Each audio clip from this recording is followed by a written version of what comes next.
Hi everybody! Today I am going to make something I've never made before. I am making picanha steaks. It's a cut of meat from, I believe, Brazil, but I may be wrong about that. It may be Chile.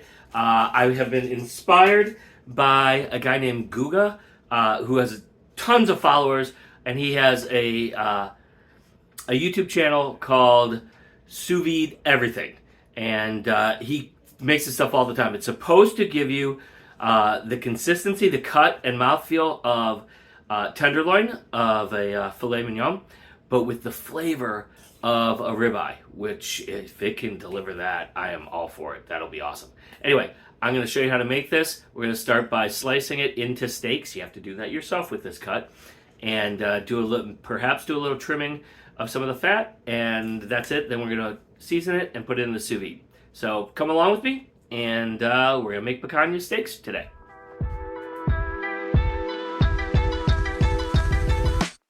Okay, so the thing that makes this incredible cut of meat is this fat cap on here, kind of like a brisket.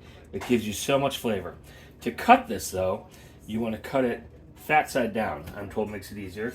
And we want to get this silver skin off of here if we can. So, without losing too much meat, so we'll just trim this off.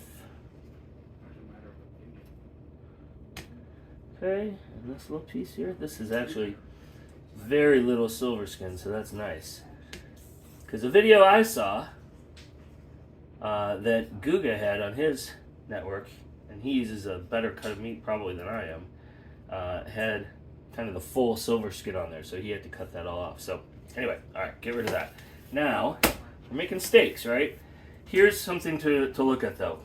You got to see the grain here. The grain goes this way, diagonally across it. And so when we're cutting the steaks, we're going to want to go this time with the grain so that when you're eating it, you're cutting against the grain. I hope that makes sense. All right, so we're going to start over here. I'm going to make them about 1.5 inches thick. There we go.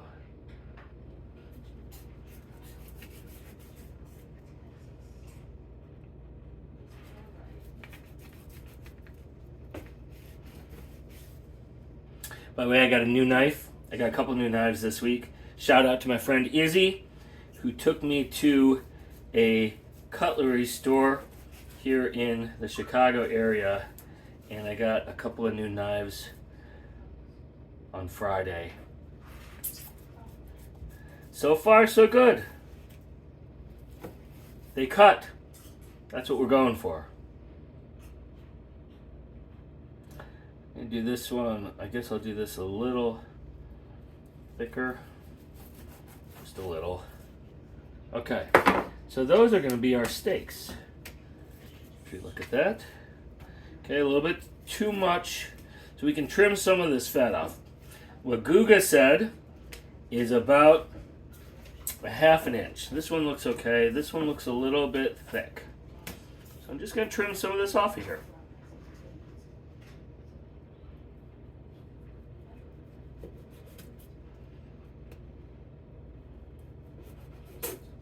Okay, there we go. Take a little bit off here.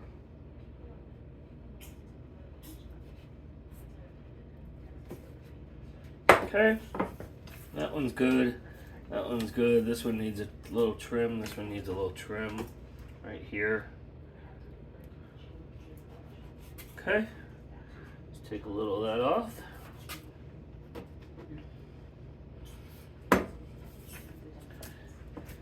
Okay.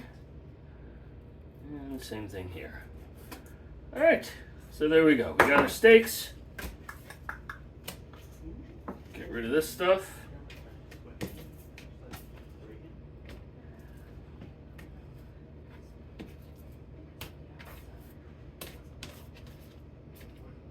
Okay, and now we're just gonna season them up.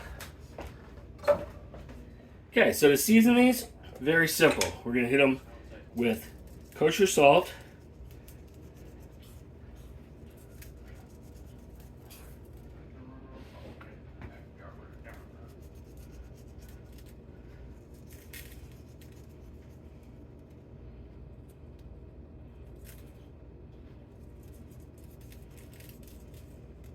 Okay, kosher salt, a little black pepper.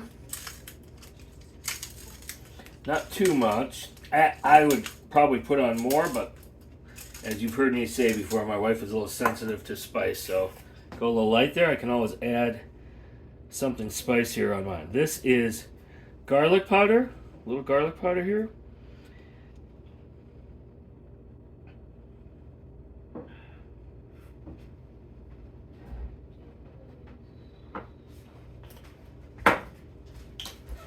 Okay, and a little onion powder.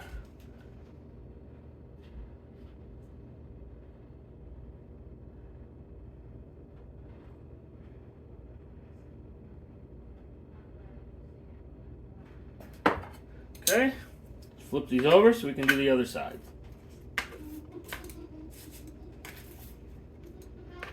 Come here.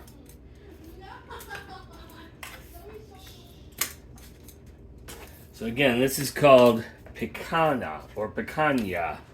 Not sure. It didn't have an enye, one of those things, in it, so I don't know if it's a picanha or picanha.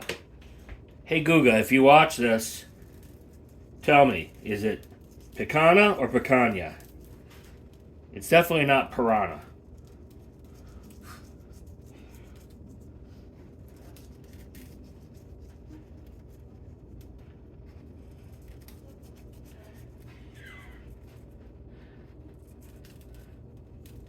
Okay, that's salt.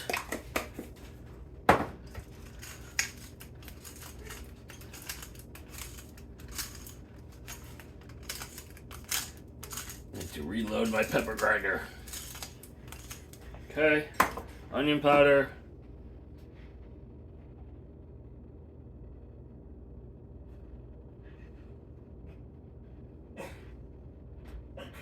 Okay, and then garlic. Wow! There goes my pepper grinder. Okay, and garlic powder.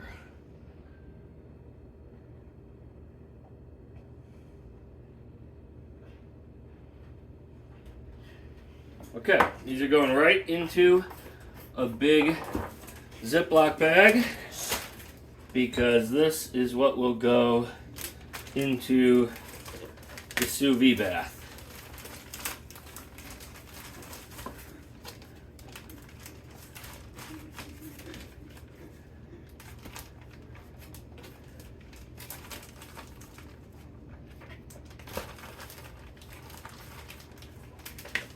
And as I showed you, I don't have one of those fancy things that takes the air out of the bag and seals it, because you don't need one of those. We're going to use the water displacement method. All right, I'll come back and show you that.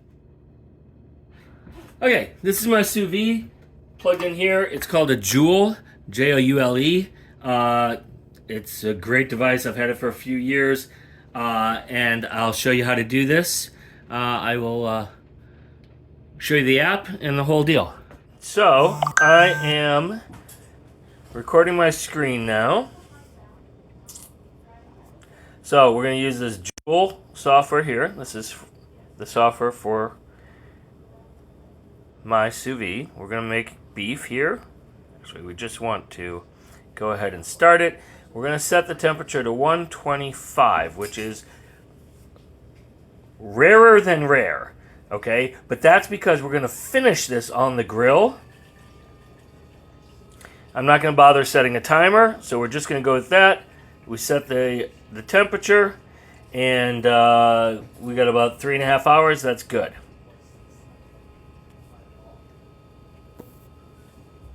Okay, sous vide's coming up to temperature.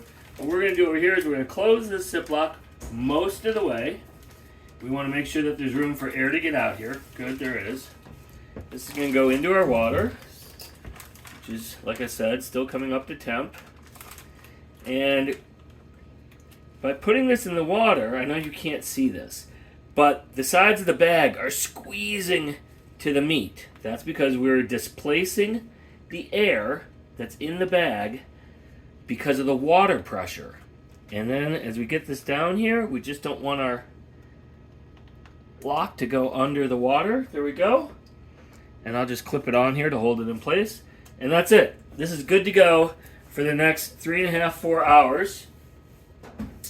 And when it comes out, it will not look like anything you want to eat, which is why we grill it at the end to make it look really yummy, because cooking sous vide is just incredible. Anyway, all right, see you in a few hours. Okay, I just turned off my sous vide here. It's been going for about 3.5 hours. We're gonna take our meat out here. We can go ahead and just dry the bag off. And you can see, looking at the meat, I mean, it doesn't look attractive, right? It's just kind of this gray ickiness, which is what we expected, right? That's what happens with sous vide, right? Because you're cooking it, but it's not under heat, direct heat. So here's what we're going to do. We're going to take these each out one at a time. This out of the way. Take these out one at a time. And we're going to dry them, okay? Using just some paper towel. Okay, so I'm just going to take one out. And we're going to just pat it dry. Get it all the way dry. Well, I mean, reasonably dry. Right? Because what we're going to do to finish this is we're going to put it on the grill for about maybe a minute on each side to give it some color and an additional flavor, right? Because of that browning, right? That's the Mylar effect, and that gives you good flavor too. So that's what we're going to do. We're going to dry these off. Anyway, I was saying, why are we doing it, right? So that we can get, we're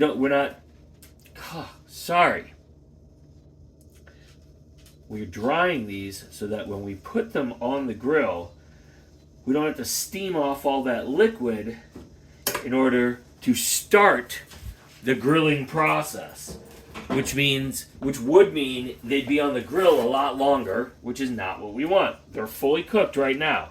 So the only reason we're going to put them on the grill is to get the Mylar effect, the browning, color, make this more attractive and tastier to eat. So my friends out there who are chefs, you can call me on it if I described that wrong.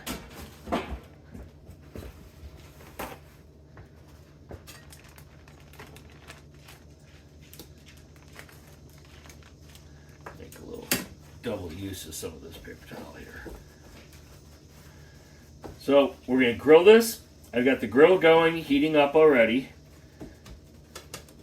I let it heat up at least 15 minutes so that the grill itself is really nice and hot and ready to go.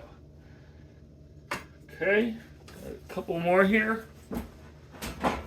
And then, after we grill it, I'll slice it, show you how beautiful it is inside, because we've only, so far, cooked it to an internal temperature of 125 degrees. So we're not done cooking this yet, because we want to get to somewhere between 130 and 135 for rare to medium rare meat. I like mine rare. My wife likes hers medium rare, let's say. Sorry, I saw a little vessel poking out there and didn't look good. Looked more like a worm. Nobody wants to eat anything that looks like that, so. Alright, we're going to take this out and grill them for a minute on each side, and I'll show you what they look like when I come back.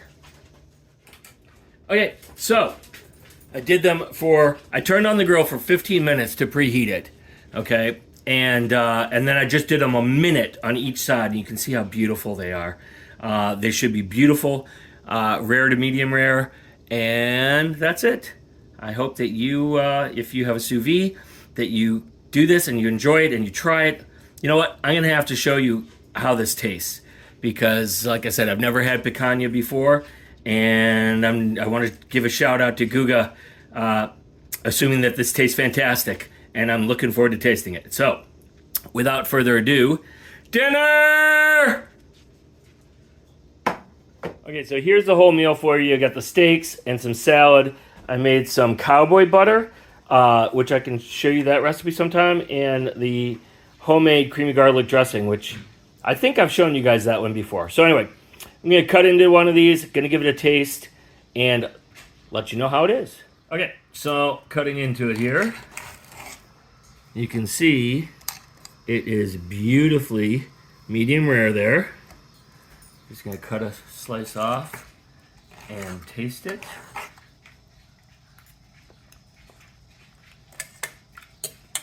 Oh, that is really good.